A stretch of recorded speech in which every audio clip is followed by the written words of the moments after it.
प्रधान जी थोड़ा परिचय दें अपना। हाँ, कुछ पल बोलने से पहले मैं आपको बहुत बहुत धन्यवाद देता हूँ कि आप हमारे ग्राम सभा में आए हैं और आपका बहुत बहुत स्वागत है।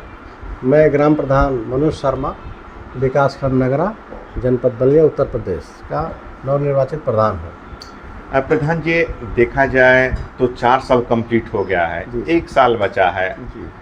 कार्यकाल का।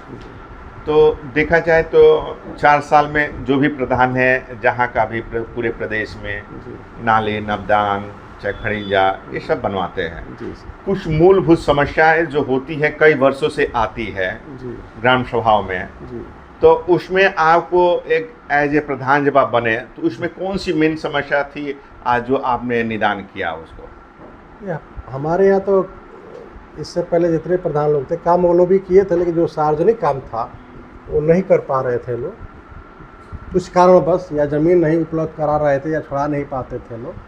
लेकिन हम प्रशासन, एसडीएम साहब के माध्यम से या बीडीओ साहब के माध्यम से या डीएम साहब के माध्यम से या मुख्यमंत्री जी के माध्यम से 2-4 काम हम सार्वजनिक किए। जैसे अंत्येष्टि का ज़मीन नहीं था, कोई कब्जा किया था तो उसको खाली करा के अंत्येष्टि बनाया गया। गांव में जल जीवन मिशन का कार्य चल रहा है, पाइपलाइन का। पानी टंकी के लिए जगह था लेकिन कोई छोड़ नहीं रहा था, उसको प्रशासन द्वारा लेटर से, डीएम साहब के आदेश से उसको छुड़वाया गया, टंकी बना।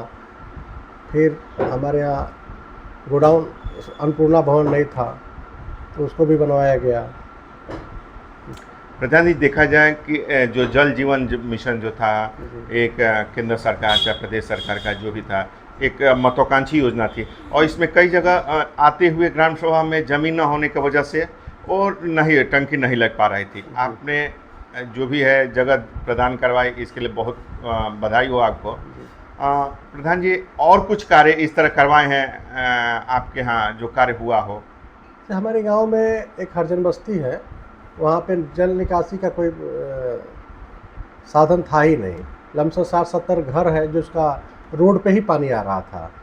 उसको मैं किसी तरह अपने ही बजट से, राज्य वित्त से और केंद्र वित्त से मिलाकर उस नाली को हम निकाल के बाहर, गांव से बाहर एक सार्वजनिक स्थान है वहाँ ले जाके मिला दिए उसको। कायाकल्प के तहत क्या क्या कार्य आप करवाएं अपने स्कूलों में? कायाकल्प में हमारे यहाँ बच्चों के लिए अच्छा ब्रेंच बैठने के लिए, टाइलकरण, बालक बालिकाओं का शौचालय, तमाम काम किया गया है। कुछ ऐसा कार्य प्रधान जी, 4 साल कंप्लीट हो गया है, 1 साल में आप चाहते हैं कि ग्राम सभा को हम देना चाहते हैं, जो हम नहीं कर पाए 4 सालों में, 1 साल में हम ग्राम सभा को दे दें ताकि वो लाभान्वित हो। और मेन मेरा माने मकसद हो कि हमको उसको किसी तरह करना है हमको। कुछ ऐसा कार्य अब जो बचा हो? हमारा विवाह भवन है और विवाह भवन के लिए मैं गया था लखनऊ। माननीय मंत्री जी ओम प्रकाश राजभर जी से, जो हमारे पंचायती राज मंत्री हैं, उनसे मिले और उनको लेटर दिए और वहाँ से स्वीकृत हो गया है। जिला पर भी लेटर आया था, ब्लॉक पे आ गया था, ब्लॉक से हमारे पंचायत साहब आके निरीक्षण भी किए ज़मीन को और यहाँ से फाइल चली गई है।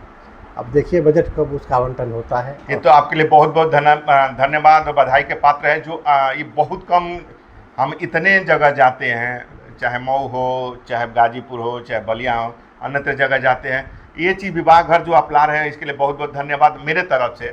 और इसके अगर कार्य लग जा रहा है तो बहुत अच्छी बात है और इस ग्राम सभा के लोगों के लिए बहुत बधाई कि विवाह घर बन रहा है गरीब दुखियों के लिए। भाई अन्यत्र कहीं जाना नहीं पड़ेगा, छोटे घर है, कहीं लगाने का टेंट तमू नहीं मिलता है, तो ये तो बहुत अच्छी बात है। प्रधान जी, और कुछ कार्य जो करना चाहते हैं 8-10 महीना के अंदर? अब हमारे यहाँ तो काम बहुत हुआ है, सार्वजनिक स्थान पर बहुत काम बाकी है, अभी मैं कर नहीं पाया हूँ। और जनता अगर आप फिर से आशीर्वाद देगी तो विकास दिखेगा। अभी तो मैं पहली बार प्रधान बना था और सीखते सीखते कुछ किया हूँ और आप कुछ सीखने लायक हो गया, करने लायक हो तो प्रधान ही आ गया सर पे। फिर भी अगर चुनाव अगर इस बार जीतता हो जनता के आशीर्वाद से तो काम और दिखेगा।